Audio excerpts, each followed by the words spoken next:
വഴിയുണ്ട്.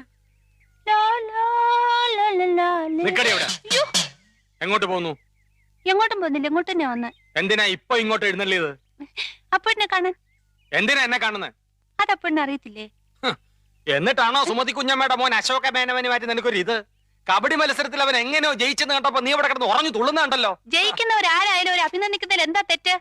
അന്യനൊന്നും അല്ലല്ലോ, അതും എന്റെ അമ്മായിയുടെ മോൻ തന്നെയല്ലേ. അത്രയ്ക്കും ഇഷ്ടമാണെങ്കിൽ നിനക്ക് അവനെ തന്നെ കെട്ടിയാ പോരെ? ഇഷ്ടമുള്ളവരൊക്കെ എല്ലാരും കെട്ടല്ലേ? നിങ്ങൾ നേരെ നോക്കിയാ കീരിയും പമ്പും പോലാണല്ലോ. നീ എന്തിനാ രമേന്തി അവനെ ദേഷ്യം പിടിപ്പിക്കുന്നേ? തോക്കുമ്പോഴും ദേഷ്യപ്പെടുമ്പോഴും അപ്പൂട്ടന്റെ മുഖം കാണാൻ നല്ല ചേല അമ്മായി.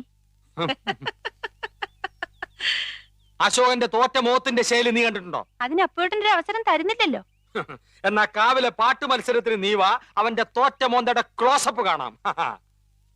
ചുമ്മാ തങ്ങിയെന്ന് തോറ്റാ പോരെ, അതിന് ഈ വീരവാദം വേണോ? ചുമ്മാ തങ്ങിയെന്ന് തോറ്റാ പോരേന്ന്.